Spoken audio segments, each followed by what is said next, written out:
Hi, everybody. This is Bill Pollihan for St. Louis Motorsports Review. I'm in New Florence, Missouri, and this is the home of the new Mid-America Raceway Park. And with me is Ronnie Moss, the general manager and one of the partners of the new Mid-America Raceway Park. Ronnie, how you doing this morning? All right, except for it's a little windy out here. Well, that's where we got the trucks to take care of the wind. Tell everybody about the new Raceway Park. That's a new Mid-America Raceway Park that's coming to New Florence, Missouri. We're going to offer a lot of amenities at Mid-America Raceway. We're going to have covered grandstands for our spectators. We're going to have all concrete drag strip. It's going to be 4,100 feet of all concrete guardrail. We're going to offer in our pit area for the racers, we're going to have asphalt and grass, both mixed. And what we're going to do is we're going to have it set up where you basically got parking spots, where they'll have asphalt to park their rig on or their race car, whichever they choose, and then they'll have grass. And we're going to have it all laid out like that. We're going to have certain areas that will be all for the big rigs to pull in, so they can go on all the way in there. And then also we're going to have the areas for just the regular pickup trucks and cars, you know, with flatbeds and small trailers. We're going to have we're building it in phases. The first tower is going to be 4 stories tall, and we will have an announcer in there.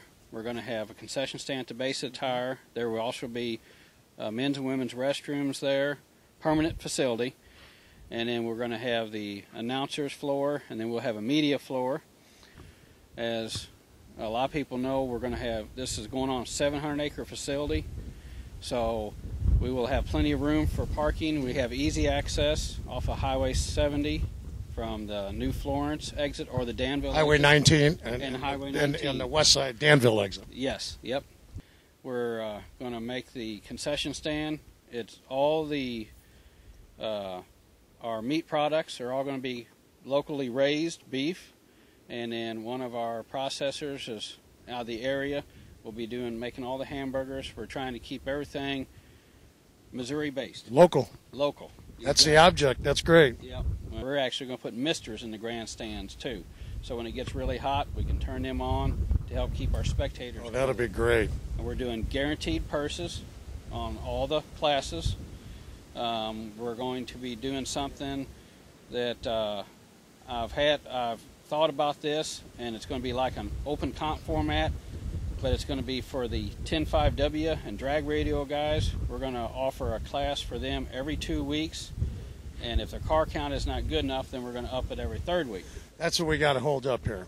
Okay. I've been to the drag races now since I was, I don't want to say, maybe 40 years. I've never heard of that class. Tell some of the viewers about this class that you just mentioned. Okay, well, this outlaw class, what it's composed of is it NHRA? Yes, it's NHRA, but what they're doing is they have to meet all NHRA requirements as far as safety and everything goes. And on their ETs, their driver's license, their roll cage and everything. But what they're running is they are running 1/8 mile, and they're running on a 10-inch or 10.5 W tire or drag radio tire. They run off a Pro Tree, and these guys running the 1/8 mile. Some of these guys are running in the 5s. Down in the 4s and the 1/8. On fuel or on gasoline? On racing fuel and nitrous. Some of them run nitrous, yes, and a lot of them run turbochargers, and they. I mean, they're clipping 5 seconds in 1/8 mile. 5 seconds and 4 seconds in the 1/8 mile. Yes. Pretty fast. Yeah, they're running.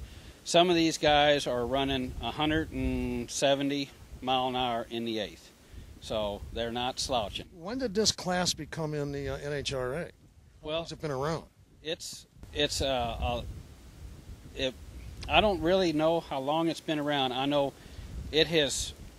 the drag radio class all the way back into like the early 2001, 2002, and then it's just really grown in popularity. And they go to a lot of racetracks all over the country, and to run these outlaw cars, and they just call it the Outlaw 10.5W class, and they're guaranteed purses, and they pack the stands because these guys are packing the wheels hard and fast. Sounds like really some quick, really neat racing. Yeah, it is. How many people, local people, or how many folks do you have that was at the old MAR? Yeah, who's you know, you need a lot of people to put a race on. Oh yeah, we have hired a lot of the staff from the original MAR. 85% of them are going to be working at the new MAR. We've also hired a 3 people personnel from the old Gateway in St. Louis International, and we've also hired local residents that are drag race fans and everything. They want to learn how to work at the track and all that, and so it's going to be, you know, basically with the original MAR closing, we have a staff of people that know how to do this, and they're going to go right into place here. And your tech inspectors are from there too? Yes, we have tech inspectors from there, and then also we got two of the guys from Gateway International Raceway. They went to the Division 5, and they both got their certified tech. License. They're licensed, they're certified tech, and then we also got 3 more certified techs done this year, and so we have plenty of certified techs. The tower, the first tower, is that the old MAR tower?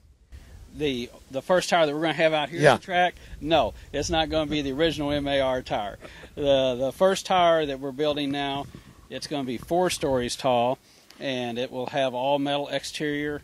It'll be 14 foot high up to the first floor, and why we're doing that is because later on we're going to put the crossover in, and which will have 10 suites in it, and then when we build the other tower, we'll connect the 2 together.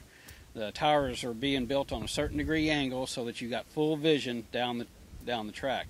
We're also going to take our grandstands, and they're going to be swung on a little bit of a degrees too. They're not going parallel with the track, so that the fans can hopefully see all the way down. See all the way down without people standing up blocking their view. Great. So that was one of the things that we were wanting to do. You said before we start taping, you said you had like 600 people already wanting to drag race. Right. Yes. Yeah. We already got over 600 people that have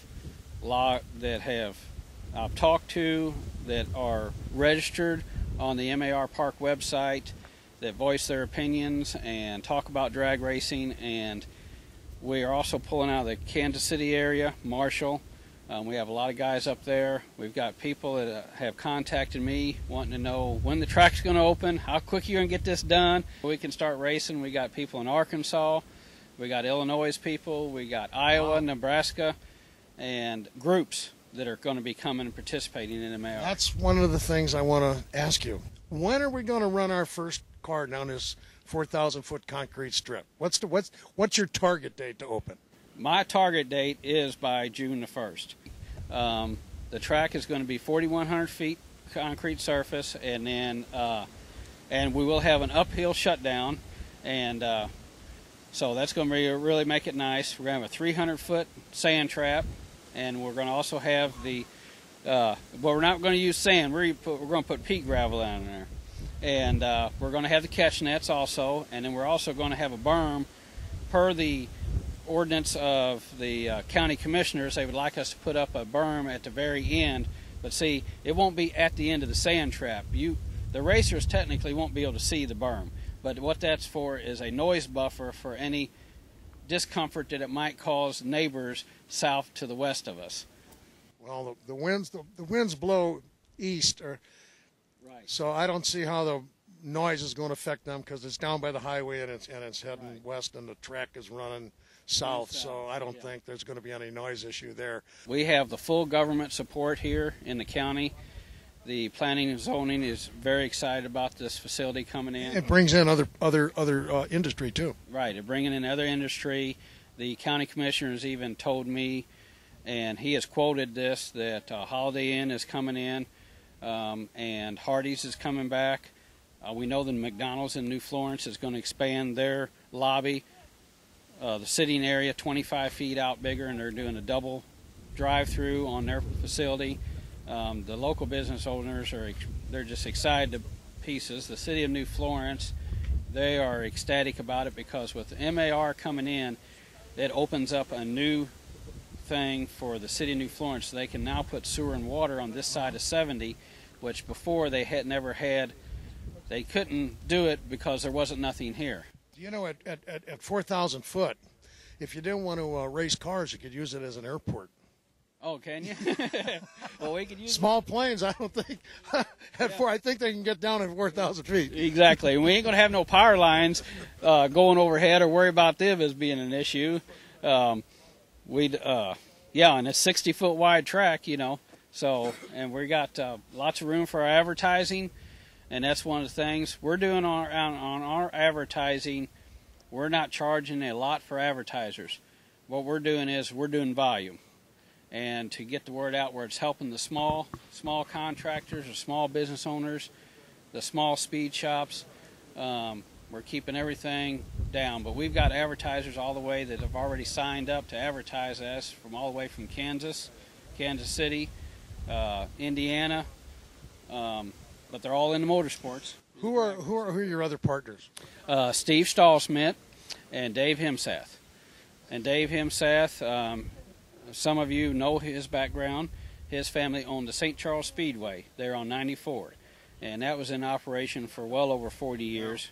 And so Dave has the dirt track. He's been in racing. Yeah, he's been in racing. His wife has raced her car. She was proud to say that she took it to Gateway and on Midnight Madness, and she got her one pass in after 6 hours of waiting.